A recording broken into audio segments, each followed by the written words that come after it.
Ancient Greece, a land shrouded in mystery, one of the most ancient civilizations. Dorothy Mills once said, "The Greeks were the first great thinkers in the world.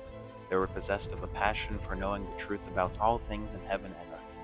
A very apt and precise definition of the great people of ancient Greece, who left such great gifts for us, such as their philosophical breakthroughs, the Greek ideal values of beauty, freedom, and truth, and its beautiful art. This is the story of ancient Greece. Hey guys, welcome back to our sixth installment of our series on ancient Greece. Last time we left off, we spoke about how the Battle of Marathon happened, and then the Greeks won their first encounter with the Persians, and then Darius, the king of Persia, passes away, and Xerxes ascends the throne. Now, the question is, does Xerxes continue his father's legacy of wanting revenge on the Greeks?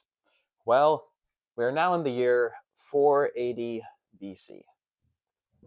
So about 10 years or so has passed since the Battle of Thermopylae. And Xerxes' plan is to build a bridge from Asia Minor all, all the way to Europe to basically enter and go through Macedonia and then attack Greece that way, compared to setting sail on the sea, which has not worked out very well for the Persians. And what Xerxes says is something along the lines of, he said that he wants to take vengeance on the Athenians for the things they've done to the Persians and his father, and that he will not cease his revenge until Athens and until Athens is burned and then destroyed with fire. So that's his goal. And so what Xerxes does is that he gathers men from 46 different nations. So obviously there's the Persians, then the Assyrians, the Bactrians, the Caspians, the Arabians, Ethiopians, and other groups. Those are the ones I can find. And so the first thing they do is they sacrifice to the gods so that they're in their favor and that they have a good journey. And then they successfully build the land bridge, and then they all cross and they travel through Thrace and Macedonia as planned. And what's very interesting is that this is a very large army. So wherever they went and decided to stay, they took all the wheat and they ate the fattest of the calves that they had there, the fattest of cows. And so then they just left the people that they uh, took the food from. They just left them in destitute conditions as they traveled because it was just such a large army. Now, meanwhile, in Greece, they are catching wind of what Xerxes is planning to do, and so they have a conference in Corinth. And at the conference of Corinth, three important decisions are made.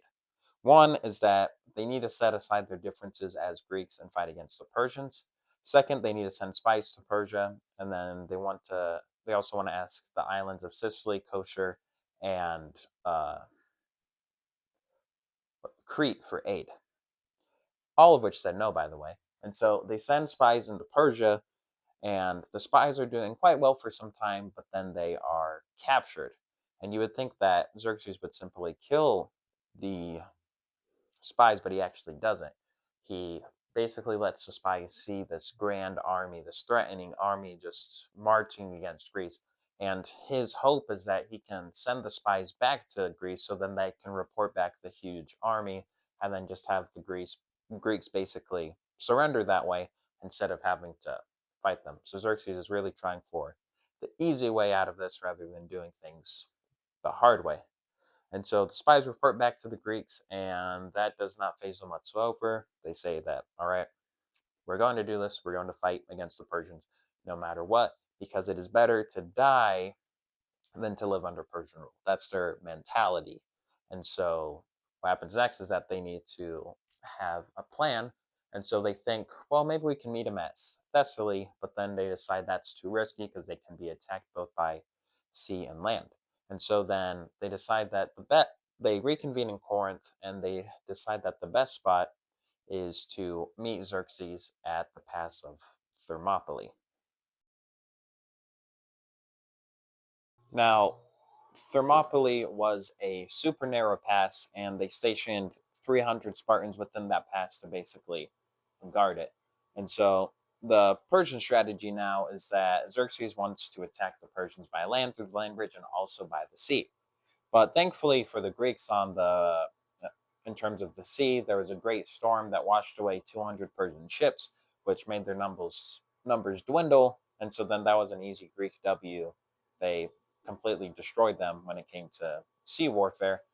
But then when it came to the land, it started out very well for the Spartans. It was always successful.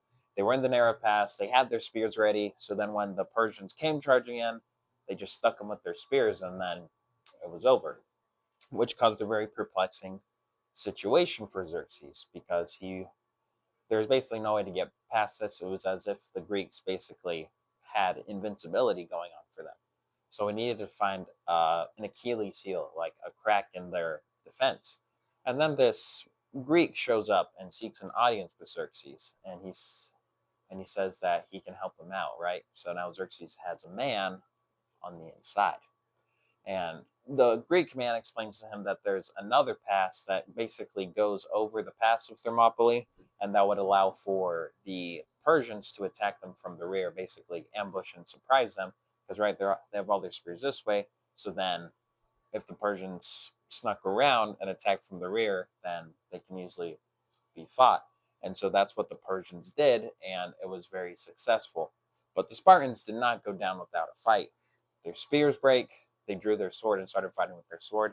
And if that sword fell out of their hands, then they would fight with their bloody knuckles until they were slain. And then their king is also there fighting the good fight with them. And King Leonidas gets killed, and then that causes a rally for the Spartan troops to gather around and protect the body of their king who just died, and they fight to the death. And in the Spartans' honor, who were all completely slain, the Persians won. There's a pillar erected there that says that you need to pay homage to the Spartans who were basically faithful to their last till their last breath. And so now that the pass of Thermopylae is cleared, Athens is basically ready for the taking. Right? It would now be like taking candy from a baby for the Persians. That's what everything appears to be until this guy shows up, whose name is Themistocles. And let me tell you something about Themistocles. Now, Themistocles has an interesting perspective because with the whole pass of Thermopylae, a lot of the Athenians are seeing this as the end, but Themistocles sees it as the beginning. Like, this isn't over; we still have a chance at winning. And his idea of winning is to build the navy, which is very interesting because it's quite innovative because it's never been done before. And Themistocles within the city of Athens has an op named Astrides. And Astrides, his idea is that this is breaking Athenian policy and also the traditions of Athens, and so we cannot have a navy. And so what happens next is an ostracism. And an ostracism is where the Athenian people can gather, and if there's a person here who has too much power, then they can vote him out.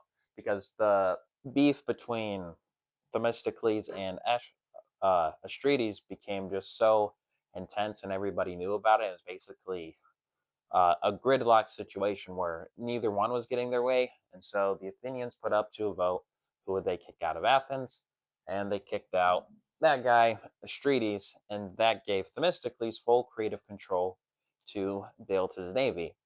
But before they did that, they decided that it would be a good idea to consult the oracle at Delphi. And the oracle at Delphi basically tells them that the way that they will win the victory is through wooden walls. And the Athenians thought of two interpretations for what those wooden walls meant. People who were of a similar mind to Themistocles, and Themistocles as well believed that it was talking about the wooden walls of a ship, and others believed that it was talking about building actual wooden walls around Athens. And of course, they chose the former because Themistocles has full creative control. And so they all set out to build ships, and they build the ships. They're building their navy, and they leave a few men to guard the Acropolis. And those men guarding the Acropolis are overtaken by Persians who attack the city, and they take the city of Persia. I mean, sorry, the city of Athens. And then, but it's not, once again, it's not over because the Athenians are now all on boats in the sea. And so they're still alive and they haven't been conquered yet, even though the city has been taken. And so then Themistocles comes up with this unique idea and sends Xerxes a message that, hey, Xerxes, we're fleeing from you. Please let us go on our way. We're really sorry. And Xerxes gets super excited about this because he sees this as an opportunity to defeat them on the sea. And so then what happens is that the Persians leave Athens and they all get on boats to basically surround the Athenian boats, but the Athenian boats are alongside other boats of Greek city states as well. And so the Athenians are forcing the hand of other Greek city states that are also on the sea to fight alongside them against the Persians because they're basically surrounded. And how that turns out is that once again, the Greeks take another victory. Sea warfare is not Persia's strong suit, and so it's an easy win. And so then, once again, Athens is free. And so Xerxes packs his bags and goes home and takes the L. And he's not very much respected anymore. He's in generational aura debt, and so he tries to make a comeback to be have a net positive on aura instead of negative. And so he tries to make a treaty with Athens where he says that, hey, can I like basically rule you guys, but I'll just leave you alone. Basically, you can do your own thing, but on paper, you know, I rule this land. And the Athenians are like, no, dude, we're not doing that. And so then once more, he's, we talked about in the beginning how he would not rest until Athens was burned to the ground. And so then he sends more soldiers to uh, go to try and do just that. And they meet at Plataea, and the Spartans and Athenians have a great battle against the Persians. And once again, the Greeks win, and the Persians all go home. Sad, basically. And so Athens, and that basically uh, takes the Athenians' pressure of battle away for a while because the Persians kind of leave them alone after taking so many L's in such a short period of time. And that concludes the Battle of Thermopylae in the first Persian War. So thank you guys so much for watching.